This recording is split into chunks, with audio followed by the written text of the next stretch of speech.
ডিবিসির ছাড়া জলে জল যন্ত্রণা, অনেককেই আশ্রয় নিতে হয়েছে ত্রাণ শিবিরে, আর অনেকে ত্রাণ শিবিরেই দিন গুজরান। বৃষ্টি কমলেও দুর্ভোগ চরমে। প্রশাসনের তরফে যুদ্ধকালীন তৎপরতায় চলছে কাজ। দুর্গম এলাকায় ত্রাণ ও পুনর্বাসনের সমস্যা।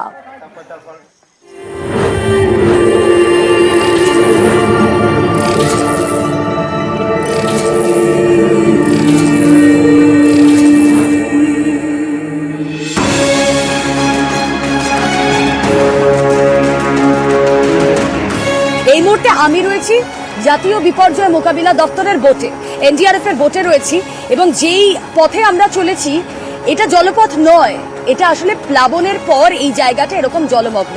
এবং ঠিক আগে যে নৌকো, যে ছবি আমরা দেখাচ্ছি, আমার সহকর্মী অশিত যে ছবি দেখাচ্ছে, সেই নৌকোতে রয়েছেন রাজ্যের মন্ত্রী, রাজ্যের বিপর্যয় মোকাবিলা দপ্তরের মন্ত্রী জাভেদ খান, তিনি রয়েছেন, এবং প্রশাসনের কর্তা ব্যক্তিরা তারা রয়েছেন।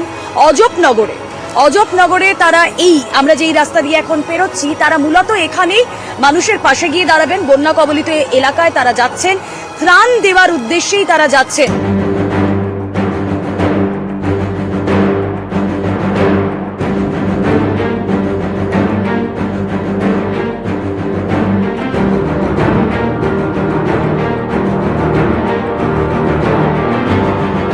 ভীষণ ব্যস্ততার মাঝে সাধারণ মানুষের এটাই ছিল যে সাংসদকে তারা কাছে পাবেন, পেলেন তারা নিজের হাতে ত্রাণ দিচ্ছে। তখনই আমি এসে অ্যাসেসমেন্ট করে গেছি, এসডিও ডিএম এর সঙ্গে মিটিং হয়েছে, সমস্ত মানুষের এখানে প্রশাসনের সঙ্গে মিটিং হয়ে গেছে, এবং আজকে আবার এলাম। আমার মনে হয় কি প্রশাসন আজকে জাভেদ দাও এলেন, ওনার সঙ্গে আমার কথা হয়েছিল কি আমার অনেকগুলো জিনিস লাগবে, যেহেতু উনি উনিও অনেকটাই কপারেট করেছেন। তো তার জন্য আমি একটু এই বন্যাতে সত্যি মানুষ কষ্টের মধ্যে আছে, আমরা যাই করি না কেন, যতই করি না কেন, তাদের দুঃখের সামনে এটা কিছুই নয়।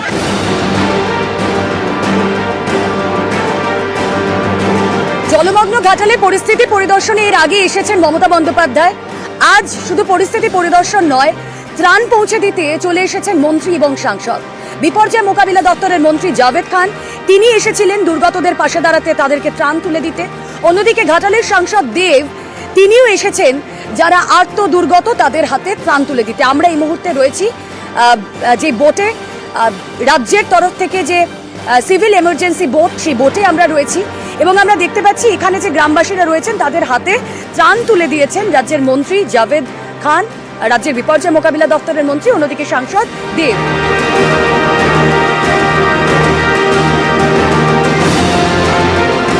পার্থক্য করার উপায় নেই কোনটা জমি কোনটা জল।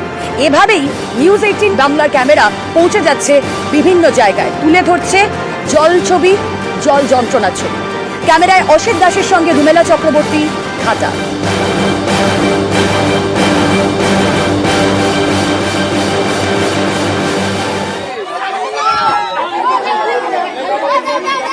ডিবিসির ছাড়া জলে বিভিন্ন জায়গা জলমগ্ন, জল যন্ত্রণা, বন্যা পরিস্থিতি, প্রশাসন তৎপর।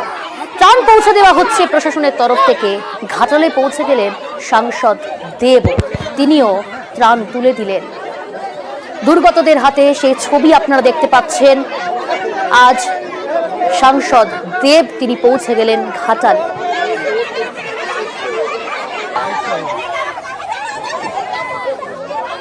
আজ আমরা দেখলাম ঘাটালের অজবনগরে পৌঁছে গিয়েছিলেন সাংসদ দেব, আর এই মুহূর্তে আমি জনতার দরবারে বসে আছি। কিছু প্রশ্ন রয়েছে দেবের কাছে, অবশ্যই সেটা জানতে চাইবো। আমি শুরুতেই জানতে চাইবো যে এই যে মাস্টার প্ল্যান নিয়ে এত কথা হয় না, সোশ্যাল মিডিয়ায় বিরোধীদের একাংশ তারা ইতিমধ্যেই বলতে শুরু করেছেন যে আসলে এই যে দেব এসেছে সিনেমার প্রচার নয়, এটা প্রচ্ছন্নভাবে এটাই দেবের মাস্টার প্ল্যান, ত্রাণকে সামনে রেখে প্রচ্ছন্নে সিনেমার প্রচার।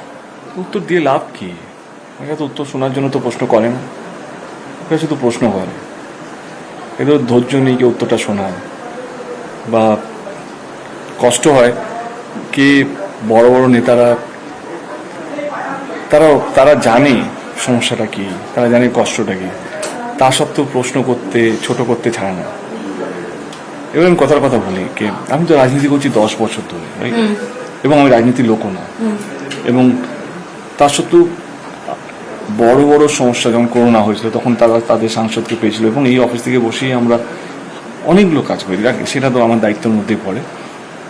কিন্তু যারা রাজনীতি করে, তার সেকেন্ড জেনারেশন বা বিরোধী দলের নেতা, তারা যে প্রশ্নগুলো করছে, আচ্ছা আমার একটাই প্রশ্ন, এটা কি শুধু আমার দায়িত্ব ঘাটাল মাস্টার প্ল্যানটা করা?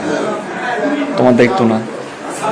আপনাদের দল তো কেন্দ্র সরকারে আছে, তৃতীয় টার্ম, সবচেয়ে বেশি টাকা ওনাদের কাছে আছে, এবং আপনি তো এখানকার ছেলে, মানে এখানে জন্ম হয়েছেন, এটা মানে ইনফ্যাক্ট আপনার সেকেন্ড জেনারেশন, তার মানে ঘাটালে বন্যা তো 2 বছরের বন্যা না বা 3 বছর ধরে হচ্ছে, সেটা তো নয়, তো চলেই আসছে যুগের পর যুগ। আপনি ছোট থেকেই দেখছেন ঘাটালে বন্যা, আপনি এই দলে যখন ছিলেন তখনও দেখেছেন, তখন অন্য দলে গেছেন তখনও দেখছেন। এবার হচ্ছে কথা, আমার দলে যখন ছিলেন তখন চোখটা খোলা ছিল, এখন অন্য দলে চলে গেছেন, চোখটা বন্ধ করে নিয়েছেন। ঘাটাল মাস্টার প্ল্যানটা শুধু কি টিএমসির দায়িত্ব? ঘাটাল মাস্টার প্ল্যানটা কি যারা জিতেছে তাদেরই দায়িত্ব? কেন তাদের দায়িত্ব নয় যাদের সরকারটা কেন্দ্র সরকারে আছে? তারা কি করেছেন? তারা কি একটা চিঠি দিয়েছেন?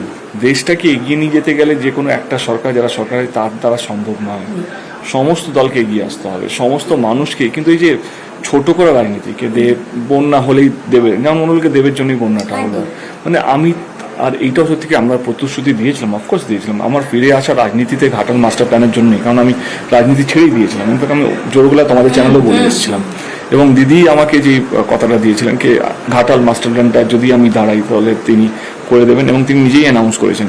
আমার ফিরে আসাটা আমার কাছে একটা জয়, কি আমি যে স্বপ্ন নিয়ে আবার ফিরে এলাম, ঘাটাল মাস্টার প্ল্যানটা সেটা কোথাও যেন আশার আলো দেখছে। এবং জানিয়ে রাখি প্রসেসের মধ্যে আছে ল্যান্ড অ্যাকুইজিশন, অনেক কিছু আছে। ঘাটাল মাস্টার একটা বিশাল বড় সাবজেক্ট, সেটা মানে এক্সিকিউশন লেভেল, মানে কনস্ট্রাকশন কাজটা আমরা জানুয়ারি ফেব্রুয়ারি থেকে দেখতে পাবো।